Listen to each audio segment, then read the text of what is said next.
Hi! Hi, you guys! I'm Sunshine. I almost said good morning, but it's not good morning, it's afternoon. Hi! I am Sunshine. I'm here to demonstrate and play with the ABCube method for solving Rubik's Cubes. This formula A here is, you can't see my mouse. Formula A is 4 moves, and it consists of bringing a piece to the top that you want to be on top. And Formula B is 8 moves, which consists of moving 3 pieces around, and only 3 pieces around, and always 3 pieces around. So, with this, you can solve any size Rubik's Cube. Anything as long as it's an n by n by n cube.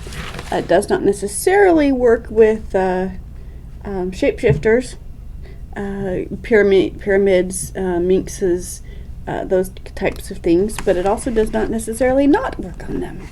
There are still a couple of algorithms you have to use for those ones, but for every n by n cube, A and B is all you need to solve every cube. There might be a turn to set up and a turn to reset after you do the motion, but those algorithms are all you need. Let me start with starting from a solved cube. You can see what it does. Formula A, bottom row, right column, out, down, in, up. I moved this piece away, moved the space down, moved the piece into the space and up again, and so this piece is now up here, and this piece, the piece that was here, is now here. Do it again. They swap again, and this time they are both rotated, one third, one flip. It does other things as well, but as long as you continue doing the cube,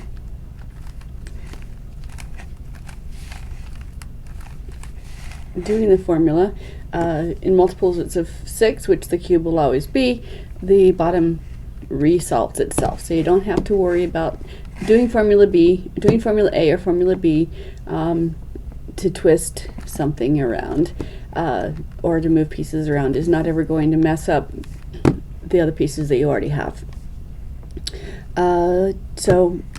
That work, I do that for edges to bring the color up to the top, and if it's at the top, it's twist it around. There will always be, when you get towards the end of the cube, there will always be either the corners will always be correct, or they'll be, if there's 2 that are in the right position but flipped, one will be clockwise, one will be counterclockwise. If there's 3 of them, they will all be either clockwise or counterclockwise because of the mathematics of the cube. When you clockwise plus a counterclockwise comes out to a 0. So again, to reset these, out, down, in, up, out, down, in, up, until my chosen color is on the top. Slide it out of the way to protect it and keep going with this piece. Out, down, in, up, out, down, in, up. Keep going. And in a multiple of 6, it will be correct, and the bottom has reset itself. So with Formula B, you don't ever have to worry about messing up what you've done before.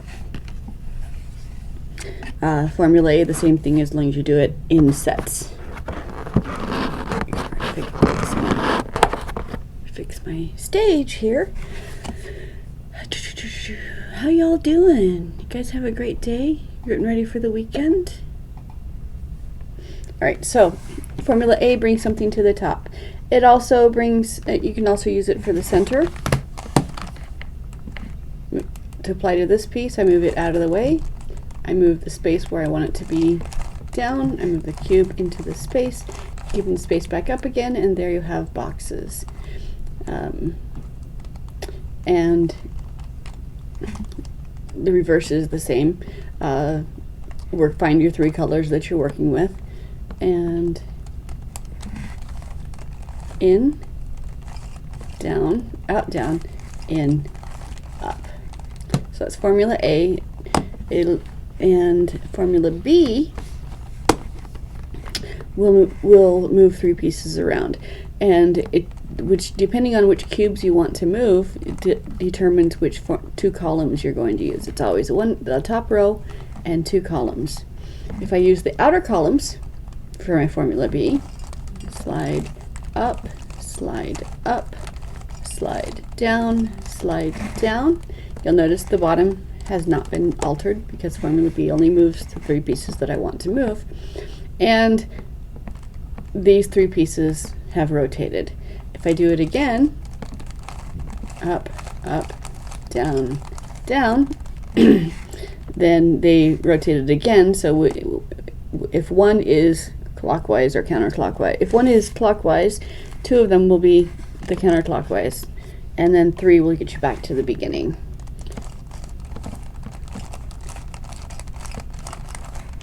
So that's formula B. So outside columns works on edges, works on the corners. If I do an outside and an inside, it works on up, up, down, down. It worked on edges. So outside edge, inside edge. The outside edge is the first one, and it's where you want the cube to end up. So if I want this piece to end up over here, I move it away, row up, column up, sorry, back, second up, away, down, back, second down, and these three pieces moved. There's always three pieces that are going to move. Once again, if I want when the corners match the front color, and you're moving it in the direction of the top color, start by moving it away, up, in, up, away, down, in, down, and that will place it. Once again, my corners match the front color, and the top color is going in that direction, so I move it away, up, in, up, away, down, in, down. So outside columns does corners, outside and inside column does edges, and two inner columns, slide up, slide up, slide down, and it moves. It looks like it moves two pieces because two of the three pieces that moved were the same color, so you couldn't tell. But if I do it again, up, up, down, down, it again moved this piece here, and this piece here. However, I'll just line it up so that it's lined up with where a piece that's incorrect. I go up, slide it to a different column, which for plus edges and oblique edges, centers, plus centers and oblique centers doesn't matter, but for diagonal centers it does. You just have to make sure it goes into a new column. That's the second column up, reverse, down, reverse, down. So A and B always moves, can solve all of these pieces, all of these edges. So let's scramble one and demonstrate.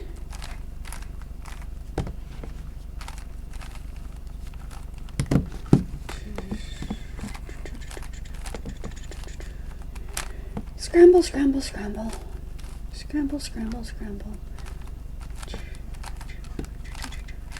All right. Most people work with white.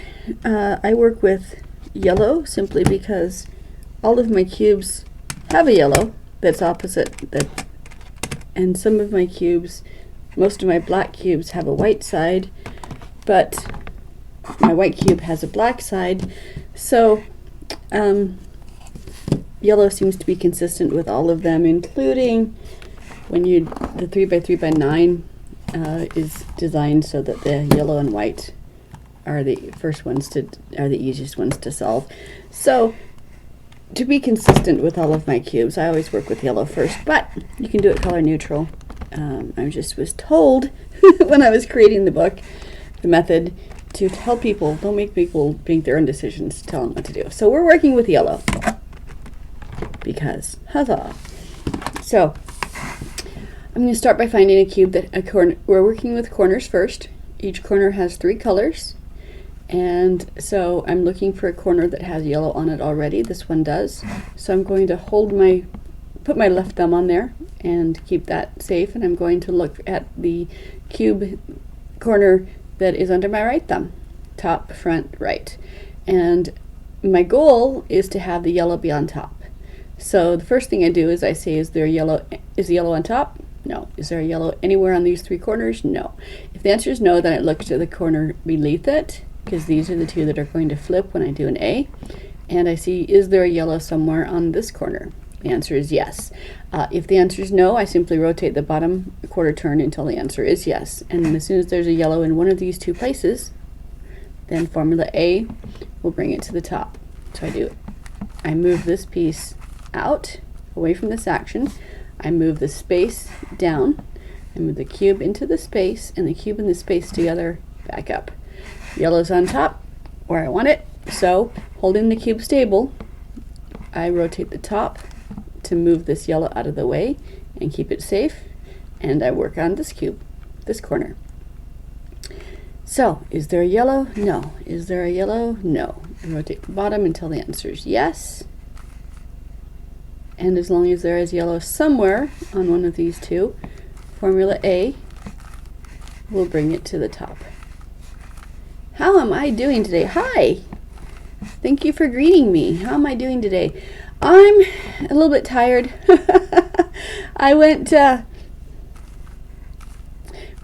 Utah has a treasure hunt that's going on right now. Okay, so is there a yellow in one of these 2 corners? The answer is yes. And so I went driving this morning before it got too hot to drive, and to a trailhead to see if I could find the treasure.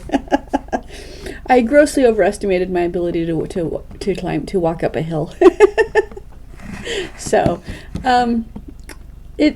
anyway, but I'm good.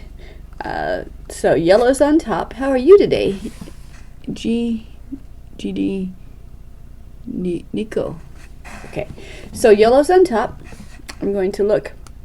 Each corner has 3 colors, so I'm going to look at the other 2 colors now, and either they will match to each other or they will not. Now, because of the mathematics of the cube, either all 4 of them will match, or none of them will match, or 1 will match. You can never have 2 sides that match and the other 2 that are not. If you do, someone peeled stickers off, which is bad. So, the side that matches is the green, so I face that away from me to do formula B. Now, if none of them matched, then it wouldn't matter which way I held the cube to begin with, because after I do B and A to bring the color back to the top, one of them will match. Imagine peeling stickers off. Back in the 80s, that was what you did. Yes, back in the 80s, that was what you did. So, side up, side up, side down, slide down, and one of them stayed the same and the others moved around, and I'm going to use formula A to bring them back to the top again. 1, 2. When it's on top, rotate the top only to move it out of the way. This assures that the bottom, if it is solved, doesn't get scrambled, and so I teach the first 4 the same way I teach the second 4 corners. So again, bring the yellow to the top, formula A,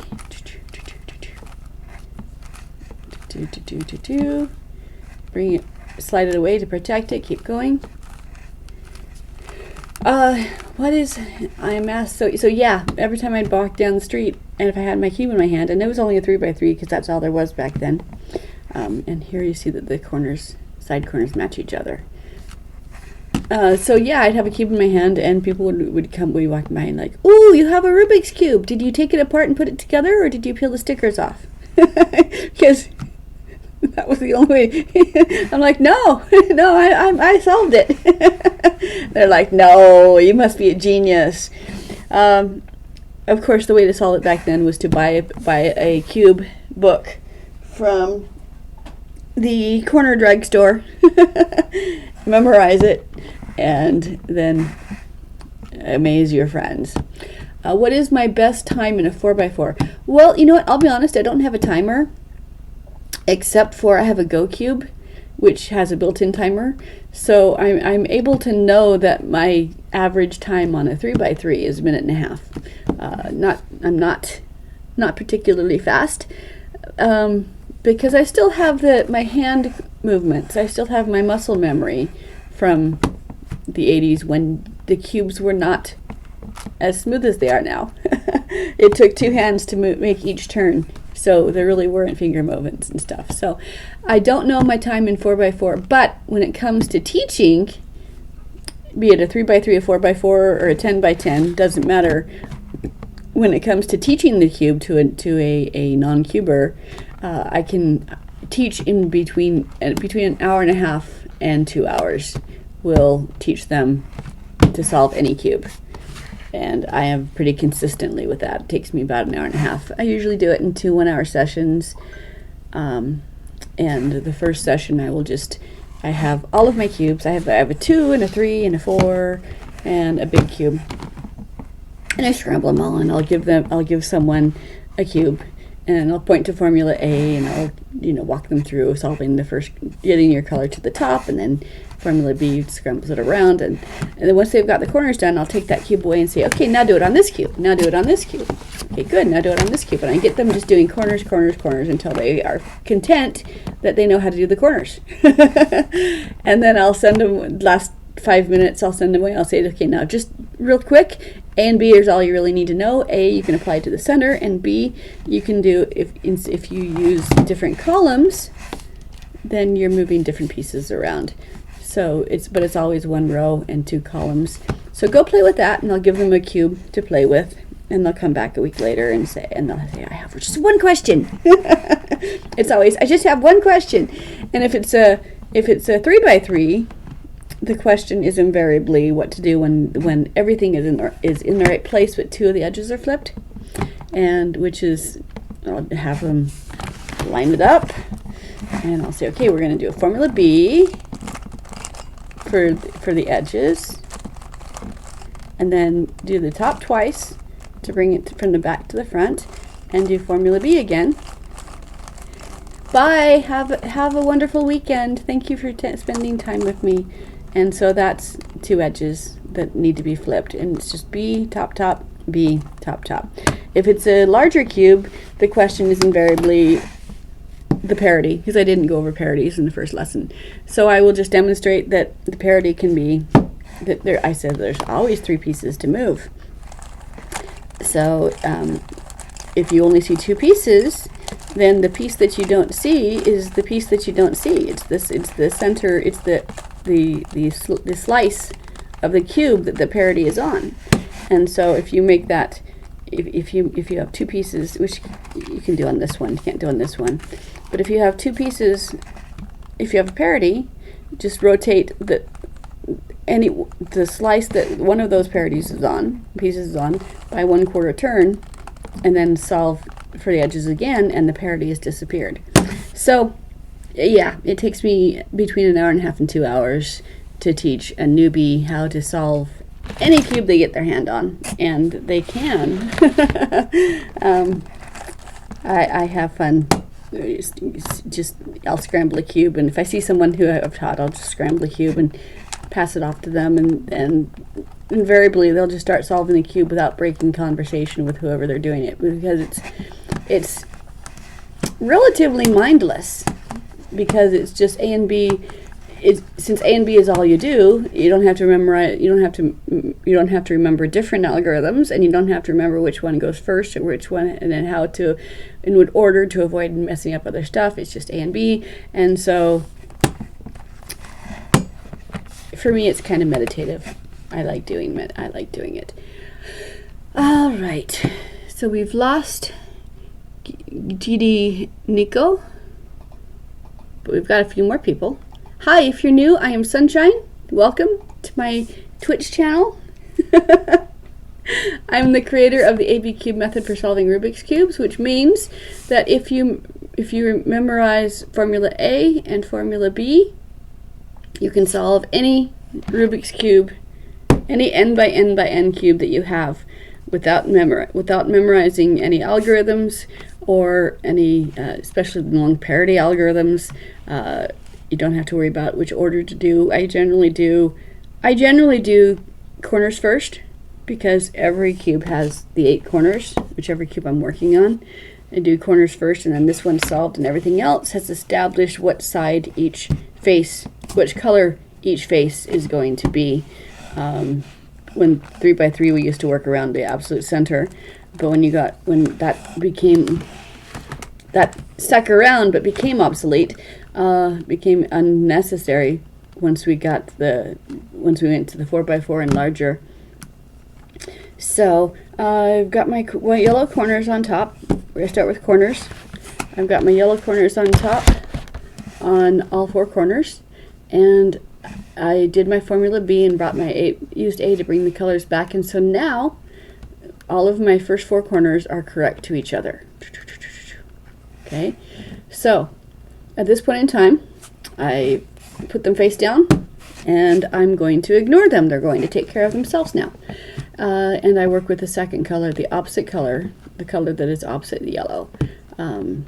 If you have a standardized colored cube, you know that's white.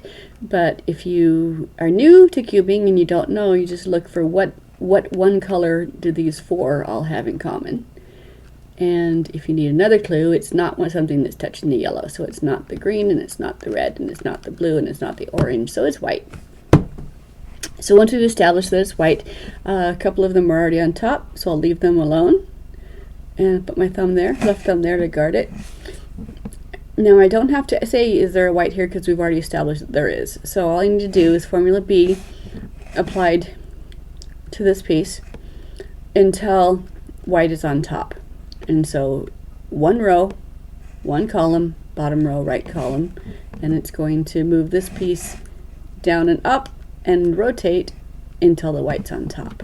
So out, down, in, up, out, down, in, up, out, down, in, up, out, down, in, up, and I'm going to rotate and move that out of the way to keep it safe, and I'm going to keep going on this one. Now if I look at the bottom, it looks like my yellow has been messed up, but because formula A is not going to mess it up, I'm confident. So I'm going to keep doing formula A with that. If I twisted the cube instead of just to the top row, then the bottom wouldn't mess up. But because I'm not rotating the cube, then the bottom is going to reset itself. So more formula A, out, down, in, up, out, down, in, up. White's on top. White is on top on all 4 corners, and you'll see that my yellow is still happy. So either they are correct to each other or they're not. So green does not equal, look at the other 2 colors of the cubes. Blue does not equal green, orange does not equal red, green does not equal blue, orange does not equal red. So the answer is either all of them match, one of them match, or none of them matches. And when none of them matches, it doesn't matter which way I hold it to begin, because I'm going to do a formula B and A to bring the color back to the top, and this time one of them will match. And then I will know which way to face the cube for me. So nothing matches on the top. Slide the top first up, reverse the top second up, slide the top first down, reverse second down. If you look at it, it's a commutator. For every other move is horizontal, every other move is vertical, every other horizontal move is the reverse of the one before it. It's a mathematical 0. And then we've got the 2 columns. We've got an up and an up and a down and a down. So it's fairly intuitive. So this white stayed where it was. These other 3 rotated around. And I don't need to know that. All I need to know is that formula A will bring it back to the white back to the top. So out, down, in, up, out, down, in, up. When the white's on top, I slide the top to protect it. I don't turn the cube because I don't want to mess up my bottom. So more formula A, because this cube can stand to be twisted. White's on top, slide it out of the way, keep going.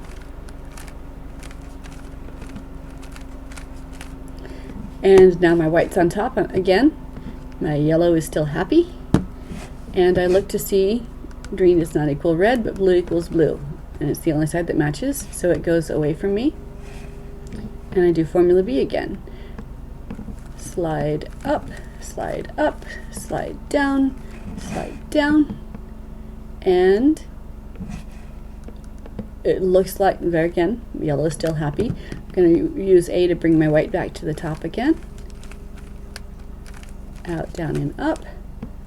When white's on top, slide it out of the way, keep going. Slide it out of the way, keep going. And now the second white's on top. Second whites are correct to each other. So the second four corners are correct to each other.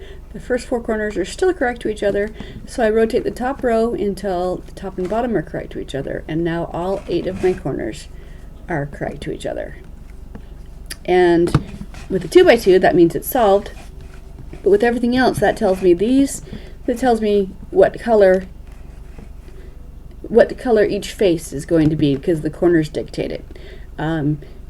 If you don't have an absolute center, you can assemble this, and it work by centers out.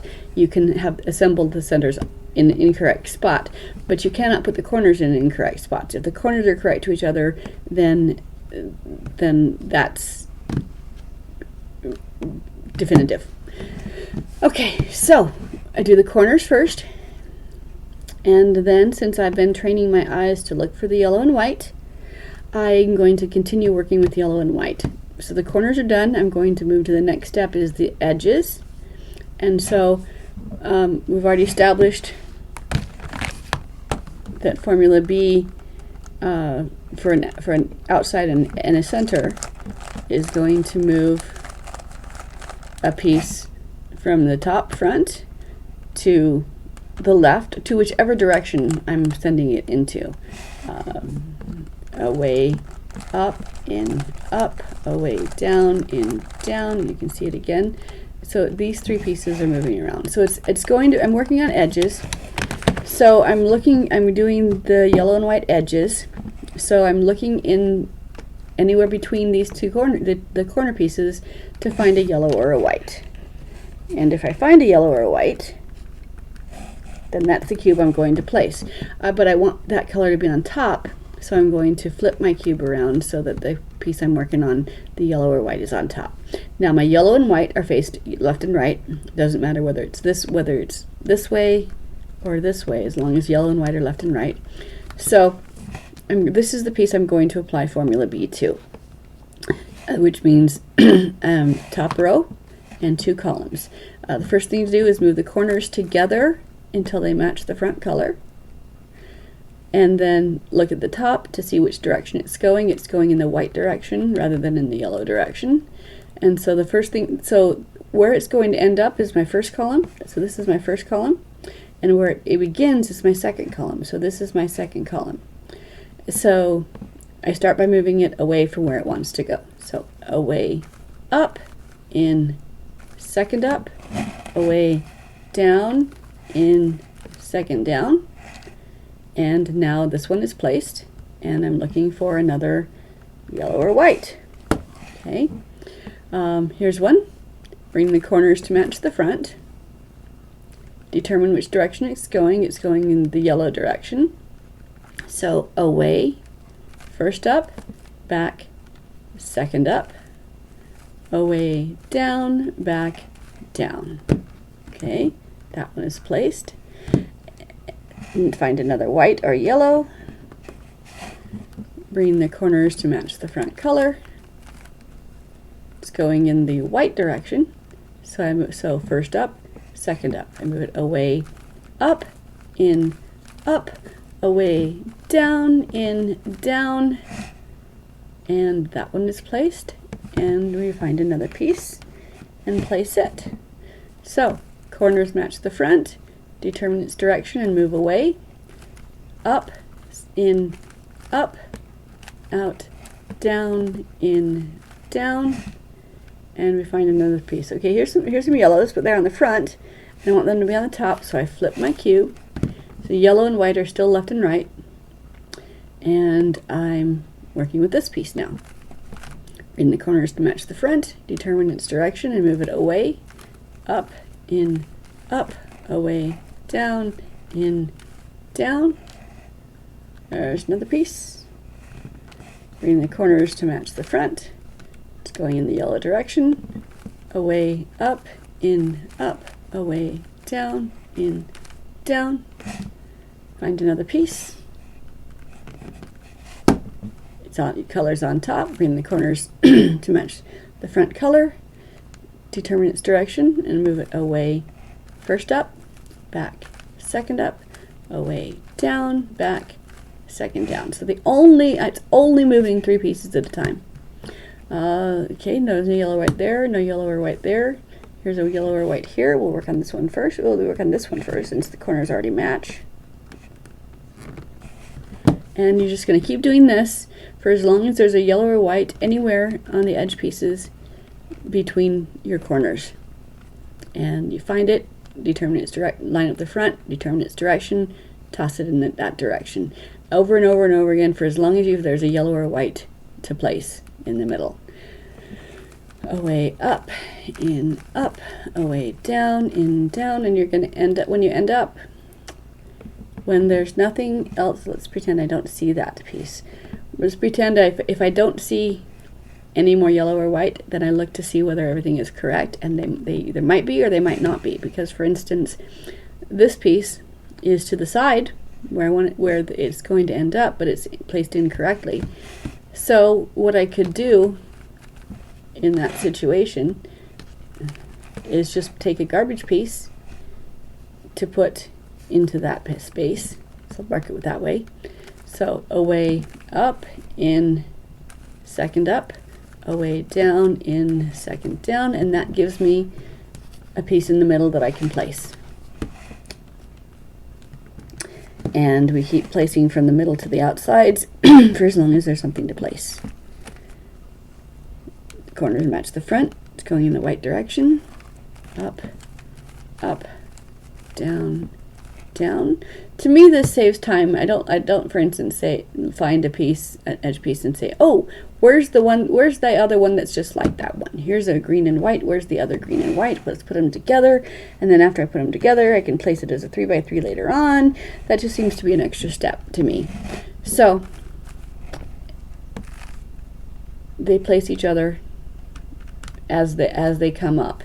They match themselves up without me having to worry about it. And in doing so, they generally end up placed properly rather than incorrectly, in that pairing them up and then treating them as one increases your probability of getting a parity later on, as opposed to just letting them be individual and placing themselves. So you can save some time if you don't have a parity to fix. So it's going, corners match the front, it's going in that direction, up, up, down, down. Still looking just the corners. Okay, here's another one. And it's just lather, rinse, repeat, more of the same. Keep going until, for as long as there's something to place. There's another one. Okay, I want the white to be on top, so I flip the cube. Yellow and white are still left and right. It's going in this direction, white direction, so away, up, in, up, away, down, in, down. There's another one, and another one, and another one. Flip the cube, so it's on top. Yellow and white are left and right. Corners match the front. It's going in the white direction, away, up, in, up, away, down, in, down. Okay, looking for more yellow or white. There's one. I just like to mark it so you guys can follow what my eyes are following. Okay, corners match the front. It's going in this direction. Away, up, in, up, away, down, in, down.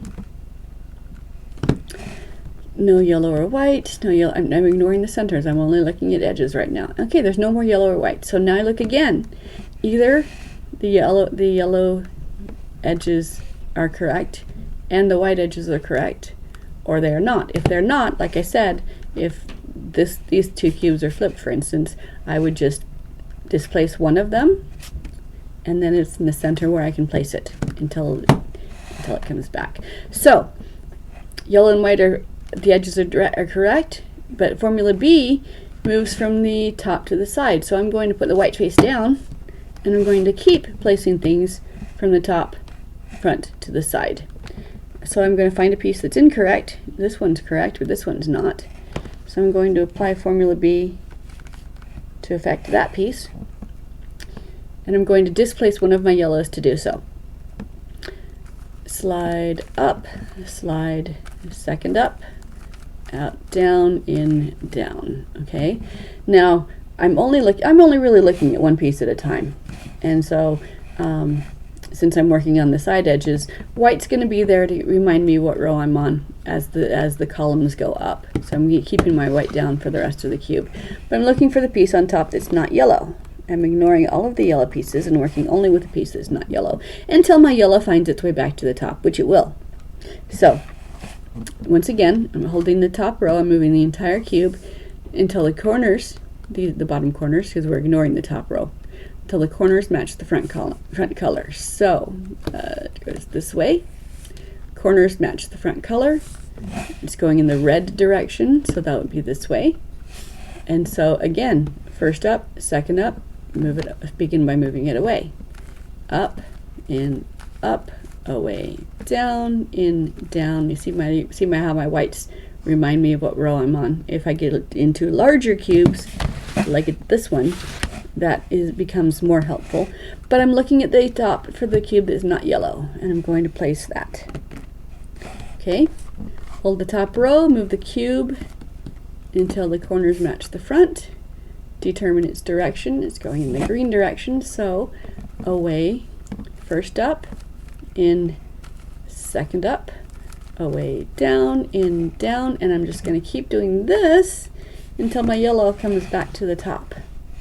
So for as long as there's something that's not yellow, I place that. Corners match the front. It's going in the green direction. Up, up, down, down. Gives me this piece to work on. Hold the top, move the cube to make the corners match the front. Determine its direction and start by moving it away. First up, back. Second up, away, down, back, down. And this piece just keeps going back and forth. Corners match the front, going in the orange direction. Up, up, down, down.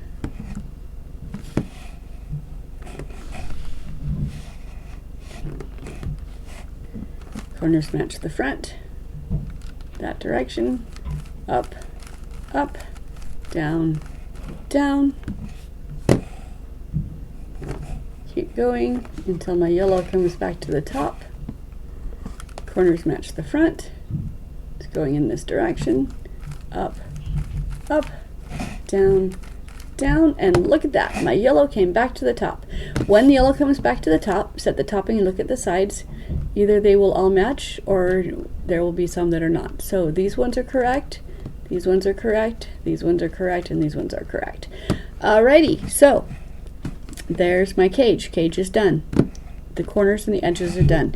When you're doing the side edges, is where you might find when the yellow comes back to the top, it's either correctly positioned or you might have a parity. In which case, this blue and this one would be here, and this one would be here. Parities can look like a lot of different things, but because I'm displacing, I have the yellow solved and displacing only one at a time. If I do get a parity when the sides are solved, it's going to be opposite each other. So that row that has the parity, there's always three pieces that are incorrect. So if you only see two, the piece you don't see is the piece you don't see, which is the slice itself.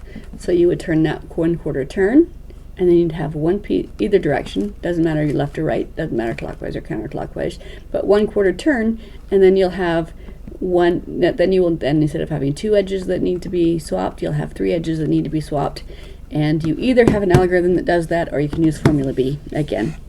So formula A and B, we've just done the corners, we've done the edges, we've resolved any parity that might have come up, and all that's left is the centers, which are also still top row and two columns.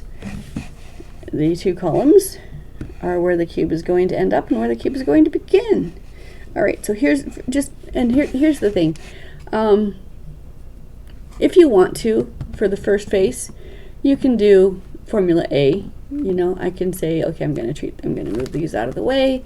I'm going to move the space down. I'm going to move the pieces into the place and back up again. And you can do that for the first side if you want to, but you cannot do it for every side. So move the piece away, bring the space down, cube in, back up. But when you do that, you are displacing the centers on the other sides. So you can only do formula A for one without consequence for your first face, and everything else is just pick a cube that's incorrect, any one, hold it so that it's on the front, and the color is going to land on top. So hold the cube so that the color is on top. And when this comes up, it's going to displace this piece right here, and that's either advantageous or not, and in this case it is. So we go up, slide the cube into a different column, which for corners, that matters which way you go. For the other edges, other centers, it doesn't matter, but you move it into a different column, and then that's your second up. Then you reverse, and your edges are going to match up to keep you straight on which columns you're on. If you're dealing with a large cube, you have that to remind you what you're doing. Here's a red. All right, here's an orange. So let's move this orange. Okay, it's going to go up. It's going to land here. So I can either displace this red or this blue or this orange or this blue, and I don't want to bring a blue down unless I have to because it's an opposite. So I'm going to get rid of this red. So that first row, the first top slide of the blue arrow is what you do to line it up so that it's going to land in an advantageous place. And then you go your first up, move it to a separate column, second up, reverse, down, reverse again, down. Set the top and keep going. Here's a blue. Okay, I can either displace the yellow or the green, doesn't matter because I've got to do it twice, so I'll do this one first. So up, slide, second column, up, reverse, down, and again, here's another blue. It's lined up, so up, slide, second up, reverse, down, reverse, down. Set the top and keep going. Here's a yellow. Okay, I don't want to bring the reds down, so I'll line up the green. Up, slide, second column, up, reverse, down, and set the top and keep going. Here's a red. Okay, let's bring an orange down is good. Up, slide, up, reverse, down, set the top, pick another piece, line it up, slide, up, reverse, down. So with this method, bring me your non-cubing friends, because I think I've never failed to teach someone who wanted to learn. It's just my sister. I tried to teach my sister, and she's like, nope, thank you. All right, so I've lined it up, slide, up, reverse, down, reverse, down. So my sister, my oldest sister, I was living with her when the cube came out, and so she knows I'm crazy about the cube. She knows I love the cubes. But I tried to teach her, and she was like, no, I'm just having fun just twisting it. I don't care what the colors are. I'm just having fun twisting the cube. I have no desire to learn. So, however, I did give her a 1x1. And she got a kick out of that. She's like, ha ha, I can solve this one. Okay, line it up, slide up, reverse, down, and set it. Find another cube, find another QB that's incorrect. Here's a yellow. Rotate so yellow's on top. It's lined up, so up, slide up, reverse, down, set the top, and continue. Here's another yellow. Line it up, and it looks like we're moving two pieces, but we're really not. I'll demonstrate.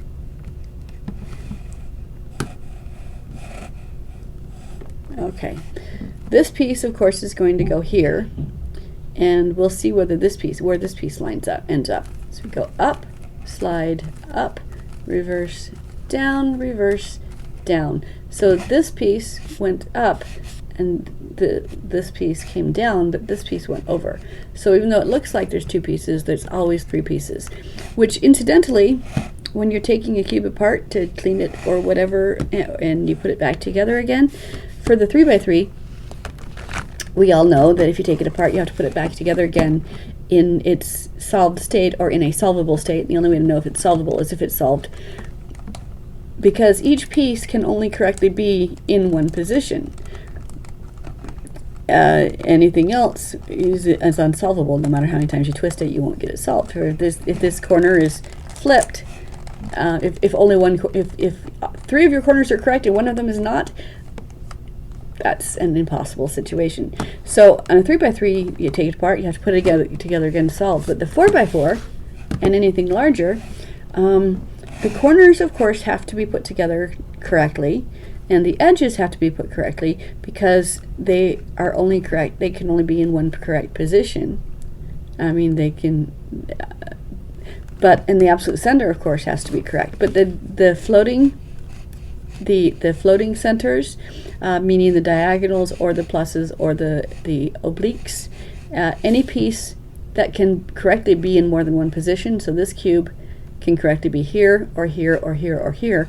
Any piece that does not have a one solved state can be put together again in any way, and it is possible to solve it. So so when you're taking it apart and cleaning it, putting it back together again, something like this, you don't have to waste time sorting by color, except for the corners, the edges, and the absolute center, which this one doesn't have.